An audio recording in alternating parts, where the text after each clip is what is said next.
Subscribe now and press the bell icon. Never miss an update. Hello बच्चों, कैसे हैं आप लोग? आशा करता हूं अच्छे होंगे। स्वागत है आपका अपने प्यारे से यूट्यूब चैनल टेक इनर्शिया में। आज हम बात करने वाले हैं डीएसएस स्केच चैप्टर 2 की, ज्वाइंट एंड कनेक्शन। इससे पहले हम लोगों ने 2 वीडियोस में बात किया है चैप्टर 1 की, इंट्रोडक्शन अबाउट स्टील स्ट्रक्चर, ठीक है, जिसका आपका लिंक आपके वीडियो के ऊपर मिल जाएगा और डिस्क्रिप्शन में भी वो लिंक है, और आप डीएसएस के प्लेलिस्ट में भी जाकर उसे देख सकते हैं। आज हम बात करने वाले हैं ज्वाइंट और कनेक्शन की, जो कि चैप्टर 2 है आपका DSS, design of steel structure का, ज्वाइंट एंड कनेक्शन। सबसे पहले बात करते हैं कि ज्वाइंट क्या है। जब हम कभी स्टील मेंबर्स को जोड़ते हैं तो वो जोड़ने ही हमारा क्या कहलाता है? ज्वाइंट कहलाता है। अब बात करते हैं टाइप्स ऑफ ज्वाइंट की। 2 तरह के ज्वाइंट हम देखते हैं। पहला होता है टाइप्स ऑफ ज्वाइंट में परमानेंट ज्वाइंट और दूसरा होता है टेम्परेरी ज्वाइंट। परमानेंट ज्वाइंट वो ज्वाइंट होते हैं जिसे अगर हम डिसमेंटल कर दें, जो भी हमारे मेंबर्स में हमने ज्वाइंट कर रखा है स्टील मेंबर को, अगर वो डिसमेंटल कर दे तो उन्हें फिर से हम यूज नहीं कर सकते। जैसे हम परमानेंट ज्वाइंट में 2 तरीके के ज्वाइंट देते हैं। पहला एक होता है रिवेट ज्वाइंट, रिवेटेड ज्वाइंट, और दूसरा होता है हमारा बेल्डेड ज्वाइंट, को बेल्ट ज्वाइंट बोला जाता है। अगर कहीं पर हमने रिवेटिंग किया है या बेल्डिंग किया है और उन्हें हम डिसमेंटल करते हैं तो हम फिर से रिवेट को और बेल्डिंग को यूज नहीं कर सकते। मगर टेम्परेरी ज्वाइंट क्या होता है? टेम्परेरी ज्वाइंट वो ज्वाइंट होते हैं जिससे हम ज्वाइंट को डिसमेंटल करने के बाद मेंबर्स को हम फिर से यूज कर सकते हैं। जैसे हमारा बोल्ट ज्वाइंट, बोल्टेड ज्वाइंट, जहां नट बोल्ट हम यूज करते हैं वहां पर हम फिर से उनको ज्वाइंट हम कर सकते हैं, खोल सकते हैं आसानी से। तो सबसे पहले हम बात करेंगे इसमें रिवेट ज्वाइंट की, जो कि आपका इस चैप्टर में बात होगा। नेक्स्ट चैप्टर में हम लोग बात करेंगे बोल्टेड ज्वाइंट की, और फिर हम लोग बात करेंगे वेल्ड ज्वाइंट की। आपके पॉलिटेक्निक के सिलेबस के अकॉर्डिंग रिवेटेड ज्वाइंट जो है वो चैप्टर नंबर 2 है, बोल्टेड ज्वाइंट चैप्टर 3 है, और बेल्टेड ज्वाइंट हमारी चैप्टर नंबर 4 है। अब हम बात करते हैं सबसे पहले रिवेट ज्वाइंट की। रिवेट ज्वाइंट, चलिए समझते हैं रिवेट क्या होता है। रिवेट आप लोगों ने देखा होगा, जब आप कभी भी साइकिल का स्टैंड लगवाते हैं, देखते हैं साइकिल के स्टैंड जिस ज्वाइंट से जुड़ा होता है, जिस कनेक्शन से, उसे हम क्या बोलते हैं? Rivet joint. रिवेट क्या होता है कि ऊपर का उभरा हुआ भाग को हम लोग हेड बोलते हैं और नीचे वाले भाग को हम लोग क्या करते हैं? सैंक बोलते हैं, ठीक है।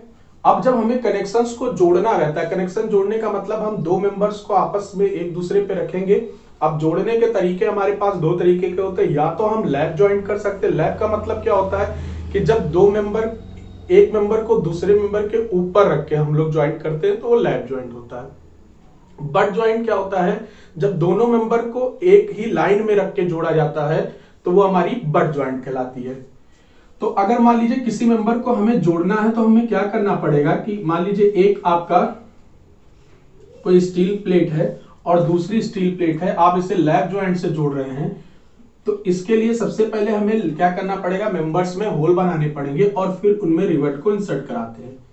जब रिवेट इंसर्ट हो जाता है तो इससे फिर हम नीचे क्या करते हैं? By pressure, by hand driven power से, जैसे भी हम ये नीचे वाले पार्ट सैंक को भी जो निकला हुआ रहता है उसे दबाते हैं और हेड के रूप में चेंज कर देते हैं। जिससे होता क्या है कि हमारे दोनों मेंबर, दोनों हेड, ऊपर और नीचे जो हेड हमने बना रखे हैं उस हेड के बीच में फंस जाते हैं और मेंबर्स हमारे ज्वाइंट हो जाते हैं, ठीक है। तो रिवेट क्या होता है? ऊपर वाले भाग को हम लोग हेड बोलते हैं और नीचे वाले भाग को सैंक बोलते हैं। इसकी जो डाया होती है रिवेट की, इसको हम लोग बोलते हैं nominal dia of rivet. Nominal dia of rivet. जो रिवेट हमारा मार्केट में अवेलेबल है वो सैंक के डाया के ही हिसाब से हमें मिलता है। अलग अलग डाया की हमारे पास रिवेट होती है, जैसे 10 mm, 15 mm, 20 mm, 25 mm, 30 mm। तो अगर हम मार्केट में जाएंगे और बताते हैं हमको 10 mm की रिवेट चाहिए, इसका मतलब कि हम उसके सैंक डाया के बारे में बात कर रहे हैं। ठीक है, अब हम बात करेंगे कि टाइप्स ऑफ रिवेट्स की बात करते हैं कि कितने टाइप्स ऑफ रिवेट हमारे पास होते हैं। तो रिवेट को सबसे पहले उनके based on the shape, based on shape के अकॉर्डिंग रिवेट को अलग अलग टाइप्स में कैटेगराइज्ड किया गया है। जैसे सबसे पहला शेप अगर हम बात करें, उसको बोलते हैं सबसे फर्स्ट को snap head rivet. Snap head का मतलब क्या हो गया कि हमारी जो रिवेट है, ये नीचे का सैंक हो गया रिवेट का, और ऊपर का शेप इस तरीके से उभरा हुआ होता है, इसको बोलते हैं स्नैप हेड रिवेट। दूसरा हमारा होता है फ्लैट हेड रिवेट। अब यहां क्या होगा कि जो रिवेट का हेड है वो फ्लैट होगा इस तरीके से, ठीक है, ये फ्लैट हेड रिवेट कहलाता है। तीसरा जो शेप है जो अवेलेबल है मार्केट में, जिसके हिसाब से हम शेप के अकॉर्डिंग उसको कैटेगराइज कर रहे हैं, उसके बेसिस पे हम उसे अलग अलग टाइप्स में रख रहे हैं। तो थर्ड होता है हमारा pan head. Pan head, pan head का शेप किस तरीके का रहता है, जैसे आपका पैन होता है बर्तन जो, उसके शेप का रहता है कुछ इस तरीके का, इसे हम लोग बोलते हैं पैन हेड रिवेट। ठीक है, उसके बाद होता है pan head with tapered neck. Pan head with tapered neck, इसमें क्या होगा कि रहेगा तो पैन ही शेप, मगर जो इसका नेक है वो टेपर्ड रहता है। तो ये किस शेप का बन जाएगा आपका, ये इस तरीके के शेप का बन जाता है। थोड़ा सा नीचे हेड ऊपर का पेन रहता है और नीचे क्या होता है टेपर्ड शेप में हो जाता है। तो ये हमारी कहलाती है पैन हेड टेपर्ड रिवेट। तो ये कुछ टाइप्स ऑफ रिवेट्स हैं जो शेप के अकॉर्डिंग इन्हें बांटा गया है, कैटेगराइज किया गया है। ठीक है, अब दूसरी बात करते हैं, दूसरा कैटेगराइज किया गया है बेस्ड ऑन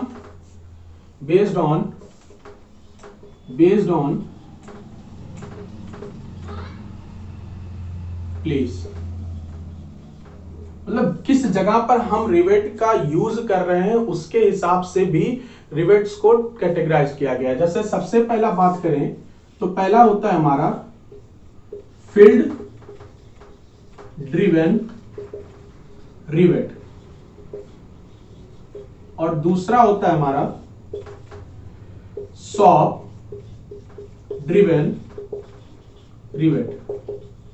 अब फील्ड ड्रिवन रिवेट क्या हो गया, नाम से ही क्लियर है कि यदि हम जो भी रिवेटिंग कर रहे हैं वो फील्ड में कर रहे हैं, ठीक है, तो वो हमारी क्या कहलाती है, फील्ड ड्रिवन रिवेट कहलाती है। यदि रिवेटिंग किसी मेंबर्स को, स्टील मेंबर को जोड़ने के लिए जो रिवेटिंग की गई है वो फील्ड में की जा रही है, तो वो हमारी कहलाती है फील्ड ड्रिवन रिवेट। और अगर शॉप का मतलब क्या होता है, यहां शॉप का मतलब दुकान से नहीं होता, शॉप का मतलब है वर्कशॉप में करा जा रहा है। अगर हमारी रिवेटिंग जो की गई है वो वर्कशॉप में की जा रही है तो उसको हम लोग बोलते हैं शॉप ड्रिवन रिवेट। तो फील्ड ड्रिवन रिवेट क्या होता है कि जब रिवेटिंग हम कहां करते हैं, फील्ड में करते हैं, तो वो हमारी फील्ड ड्रिवन रिवेट करवाती है। यदि हम रिवेटिंग का प्रोसेस कहां कर रहे हैं, वर्कशॉप में कर रहे हैं, तो वो हमारी वर्कशॉप मतलब शॉप ड्रिवन रिवेट कहलाती है। अब अगर बात करें कि दोनों में कौन ज्यादा स्ट्रेंथ लेगा, तो आप खुद सोचिए कि अगर हम वर्कशॉप में कर रहे हैं तो हम बाई मशीन कर रहे होंगे, मतलब एक अच्छा एटमॉस्फेयर उसके लिए सेट कर रखे हैं सारी चीजें। तो ऐसे कंडीशन में क्या होता है कि हमेशा शॉप ड्रिवन रिवेट जो होती है उसकी स्ट्रेंथ जो होती है वो फील्ड ड्रिवन रिवेट से 10% अधिक होती है। ठीक है, 10% अधिक होती है। शॉप में की गई रिवेटिंग जो होती है उसकी स्ट्रेंथ फील्ड में की गई रिवेटिंग से 10% अधिक होती है। ठीक है, तो ये हो गया कि प्लेस के अकॉर्डिंग। अब बात आती है एक based on power, based on power मतलब उनको रिविट करने के लिए आप कितनी शक्ति लगा रहे हैं, क्या लगा रहे हैं। तो एक होता है आपका इसमें हैंड ड्रिवन रिवेटिंग, और दूसरा होता है power driven riveting. Hand driven riveting क्या होती है? हैंड ड्रिवन रिवेटिंग का मतलब हो गया जब आप रिवेट जो कर रहे हो वो हथौड़े की मदद से करते हैं, तो वो हमारी क्या कहलाती है? Hand driven riveting. मगर अगर जो आप रिवेट मशीन के थ्रू कराते हो, जैसे एग्जांपल बात को समझना कि अगर आप मान लीजिए किसी साइकिल बनाने वाले के पास जाते हैं और आपके साइकिल का स्टैंड जिसमें रिवेटिंग की गई होती है, अगर वो लूज हो जाता है तो वो क्या करेगा? जाहिर सी बात है हथौड़े को उठाएगा और उसके रिवेट को एक तरफ से साफ हेड को दबाएगा और दूसरी तरफ से उस पे दूसरे हेड पे वो क्या करेगा? उस पे चोट लगाएगा। ठीक है, तो वो हमारी क्या कहलाती है? Hand driven rivet. मगर अगर मैं पावर ड्रिवन रिवेट कर रहा हूं, इसका मतलब आपने कभी अपने गाड़ी के नंबर प्लेट लगवाने गए होंगे तो देखिए वहां पर जो रिवेटिंग की जाती है वो पावर ड्रिवन, उसमें मशीन के जरिए हम लोग क्या करते हैं? रिवेट करते हैं। ठीक है, तो वो पावर ड्रिवन रिवेट होगा। तो अब खुद सोचिए कि दोनों कंडीशन में किस रिवेटिंग में जो मेंबर है वो अच्छे तरीके से कनेक्शन हुआ होगा उनका, तो जाहिर सी बात है पावर ड्रिवन रिवेट का हुआ होगा, क्योंकि उसको हम दबा रहे हैं अगर अच्छे से तो जो हमारे मेंबर्स हैं उनके बीच में पकड़ जो होगा वो ज्यादा मजबूत हो जाएगा। ठीक है, तो अगर यहां पर भी हम बात करें कि दोनों में हैंड ड्रिवन रिवेट और पावर ड्रिवन रिवेट में किसकी स्ट्रेंथ अधिक होगी, तो एक चीज हमेशा याद रखिएगा कि पावर ड्रिवन रिवेट की स्ट्रेंथ जो होती है वो हमेशा अधिक होती है हैंड ड्रिवन रिवेट से। पावर ड्रिवन रिवेट की स्ट्रेंथ हमेशा अधिक होती है हैंड ड्रिवन रिवेट से। ठीक है, अब नेक्स्ट आता है, नेक्स्ट क्लासिफिकेशन है बेस्ड ऑन टेम्परेचर। तो बेस्ड ऑन टेम्परेचर में दो टाइप्स का बांटा गया है। पहले को कहते हैं हम लोग कोल्ड ड्रिवन रिवेट और दूसरा होता है हॉट ड्रिवन रिवेट।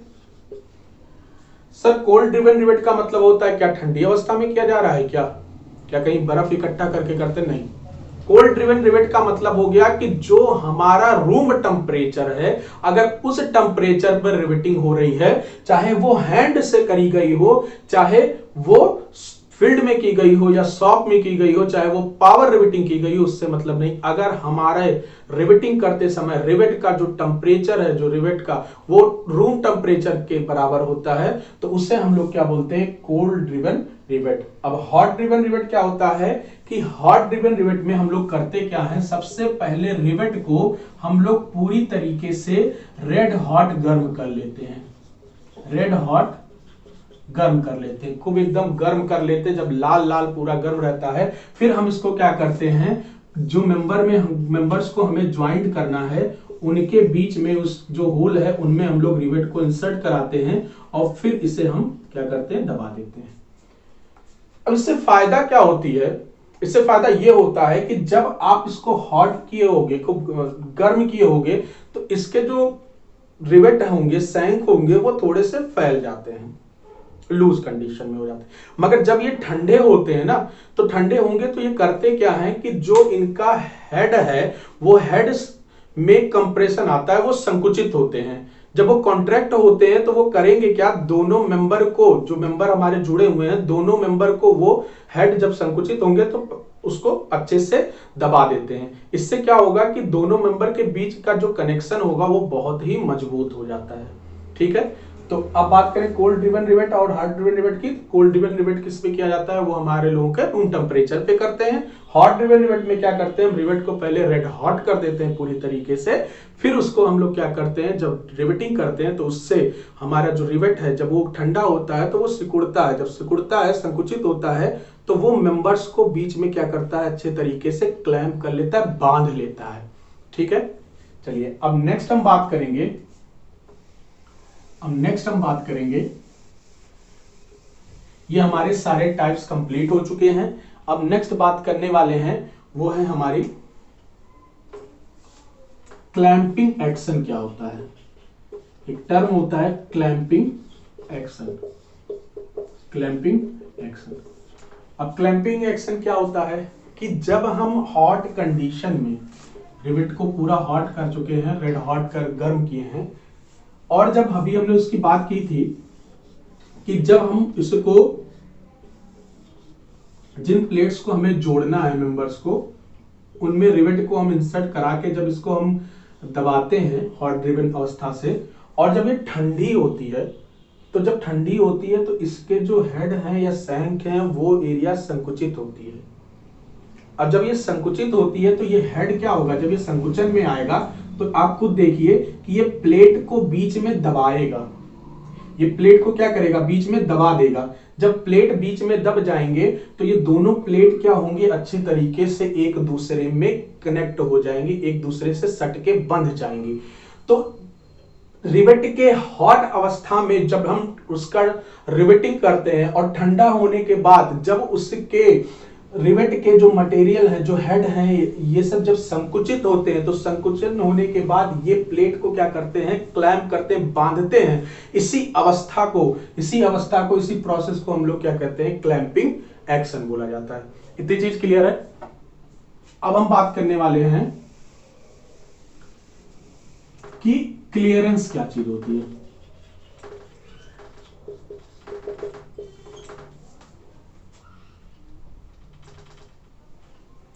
क्लियरेंस क्या चीज होती है, देखिएगा।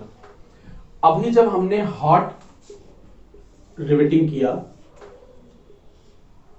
ये हमारी रिवेट थी, प्लेट है, ठीक है, इनके बीच में होल है, इनमें हमने पहले एकदम गर्म रिवेट को लाया और इसमें इंसर्ट करा दिया, और दूसरे साइड को भी हमने क्या किया कि इसको दबाने की कोशिश की। जब ये दबाएंगे तो इधर वाला भी जो सैंक का पार्ट है वो दब के क्या हो जाएगा, हेड के रूप में हो जाएगा। अब समझिए, अभी ये गर्म अवस्था में है, मगर जैसे जैसे ये ठंडी होंगी ना, हमने इससे पहले बात भी किया था क्लैंपिंग एक्शन में कि ये क्या होगा कि इनका संकुचन होगा, ये तो संकुचित होकर इसको क्लैंप एक्शन का काम कराएंगी, मगर जो सैंक संकुचित होगा तो आप खुद सोचिए कि जो पहले होल हमने बना रखा था, हमने उस होल के से बराबर का रिवेट उसमें जब डाला सैंक का, तो शुरू में जब गर्म गर्म डाले होंगे तो रिवेट फैली होगी, एक्सपेंड थी, उसमें हमने इंसर्ट कराया, और जैसे ही रिवेट का सैंक ठंडा होकर संकुचित हुआ ना, जैसे वो संकुचित हुआ तो जो रिवेट का होल था, उस रिवेट मतलब जो आपके प्लेट में होल था, शुरू अवस्था में तो रिवेट पूरी तरीके से इसमें भर गई थी अच्छे से, मगर जैसे ये ठंडी हुई तो होगा क्या कि प्लेट के होल से थोड़ा थोड़ा क्या हो जाएगा, ये छूट जाता है। मतलब कि प्लेट के होल और सैंक के होल के बीच में क्या होती है, थोड़ी सी जगह रह जाती है। जब संकुचन में उसकी डाया कम होगी सैंक की हल्की सी, तो उसी को हम लोग क्या बोलते हैं, क्लियरेंस। बात समझ में आया, क्लियरेंस क्या हो गया, ठीक है। अब नेक्स्ट हम बात करते हैं, अब नेक्स्ट हम बात करेंगे हम लोग, ध्यान समझिएगा कि ये है नेक्स्ट है हमारा type of rivet joint, types of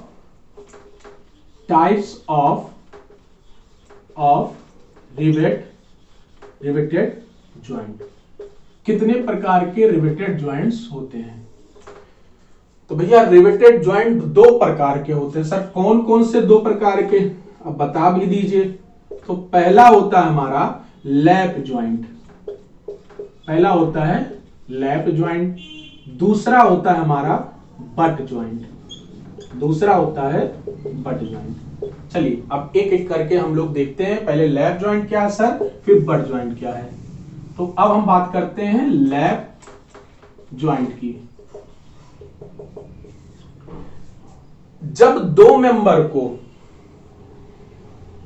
दो अलग प्लेन में रख कर जब उनकी हम लोग कनेक्शन करते हैं तो वो हमारी क्या कहलाती है, लैप ज्वाइंट कहलाती है।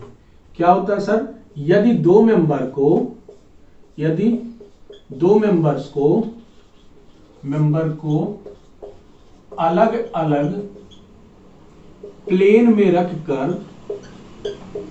रखकर रिवेटिंग की जाती है की जाती है तो उसे हम लैप ज्वाइंट कहते हैं। ठीक है, एक मेंबर ये है और दूसरा मेंबर इसके नीचे रखा जाएगा। दो प्लेन में मेंबर हो गए।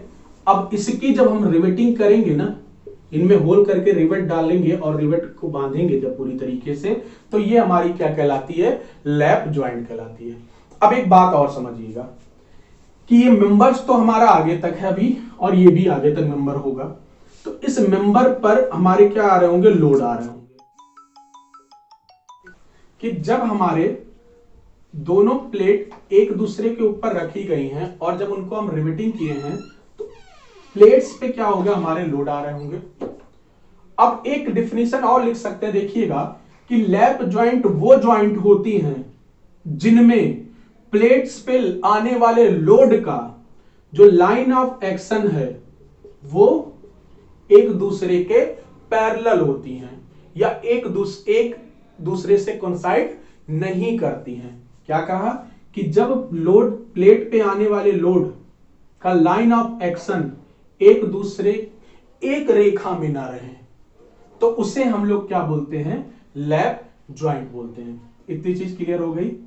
अब हम बात करेंगे बट ज्वाइंट की। सर बट ज्वाइंट, चलिए देखते हैं। बट ज्वाइंट,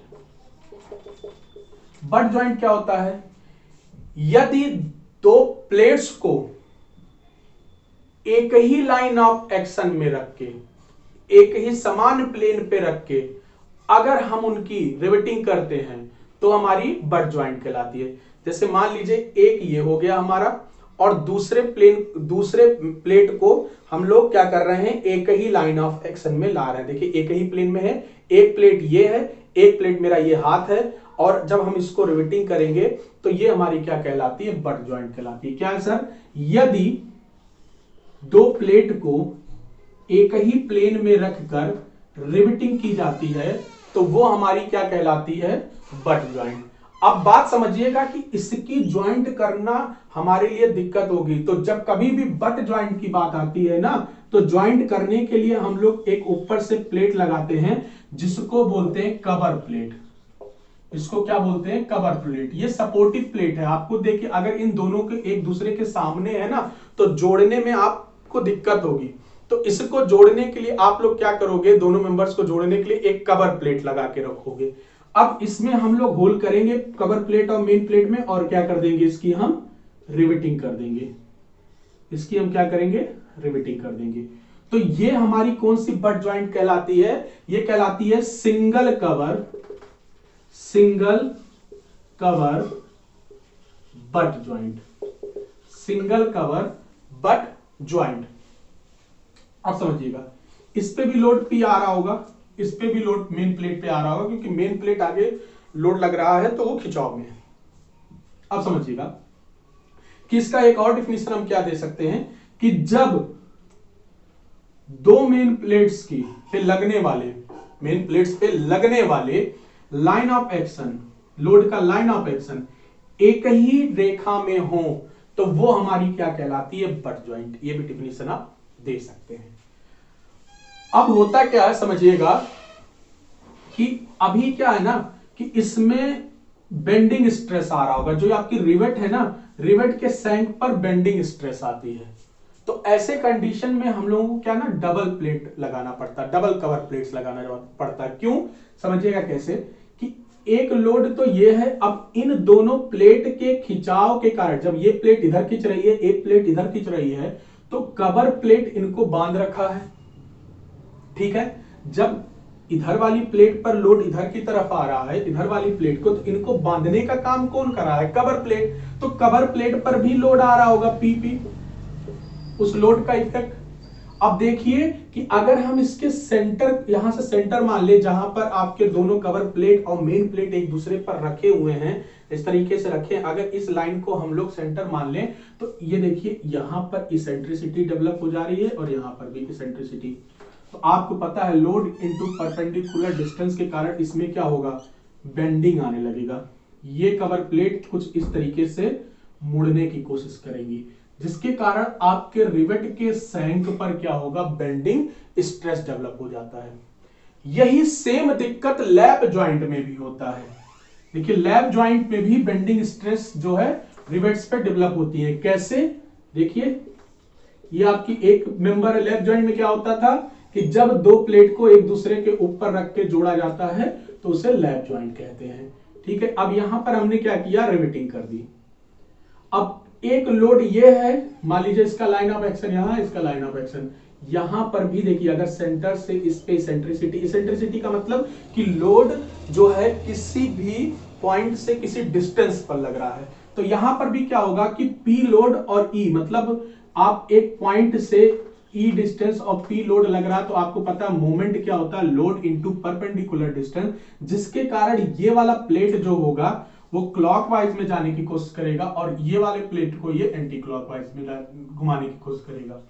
मतलब कि ये प्लेट ऊपर की तरफ ऐसे खींचने की कोशिश करेगी, क्लॉकवाइज नीचे, एंटी क्लॉकवाइज नहीं, क्लॉकवाइज नीचे, ये प्लेट नीचे। अब जब ये प्लेट ऊपर मुड़ेगा, ये प्लेट नीचे मुड़ेगा, तो आप बताइए आपके रिवेट के सैंक पर बेंडिंग स्ट्रेस डेवलप हो जाएगी, जिसके कारण इस सैंक को टूटने का डर रहेगा। तो इसीलिए लैप जॉइंट जो है और आपकी सिंगल कवर बट जॉइंट जो है, इन दोनों में बेंडिंग स्ट्रेस डेवलप होने की संभावनाएं होती हैं। इसीलिए सबसे अच्छा अगर हम जॉइंट बोले कौन सा है, तो वो होता है double cover butt joint. Double cover butt joint, double cover butt joint में क्या होता है, सिंगल कवर में हम लोगों ने एक कवर दे रखा था जिसके कारण इसेंट्रिसिटी आ रही थी कवर प्लेट्स में, और उस इसेंट्रिसिटी के कारण जो कवर प्लेट पे लोड आ रहे थे, उस लोड के से हमारी जो रिवेट थी, रिवेट के सैंक पर क्या डेवलप हो रहा था, बेंडिंग स्ट्रेस।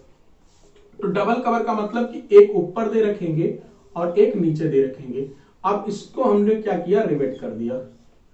अब जब दोनों तरफ से रिवेटिंग हुई होगी और इस पर जब लोड आ रहा है मेन प्लेट पर, और उसका इफेक्ट अगर आपके कवर प्लेट पे भी आ रहा होगा, तो आप देखिए कि इधर भी लोड लग रहा है, इधर भी उतनी इंटेंसिटी का, नीचे भी उतनी इंटेंसिटी का।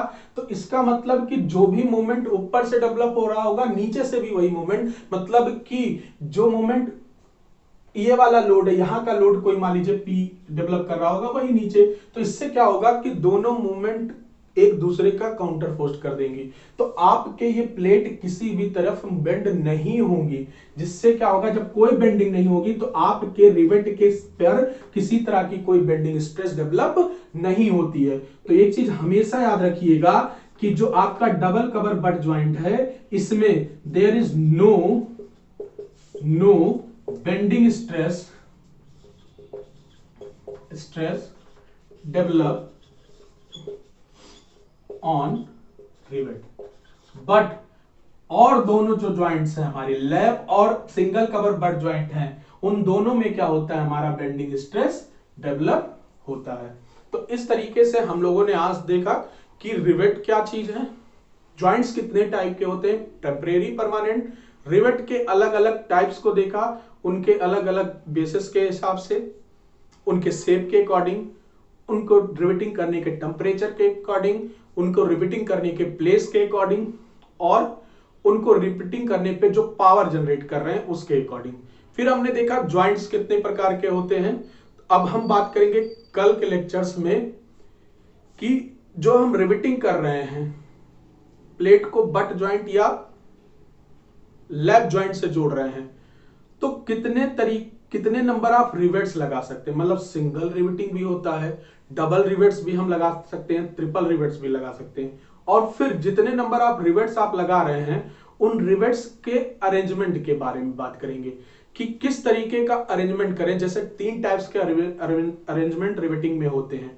एक आपकी होती है चैन रिवेटिंग, दूसरा होता है आपका डायमंड रिवेटिंग, और तीसरा जो अरेंजमेंट होता है वो स्टैगर्ड या जिगजैग रिवेटिंग होती है।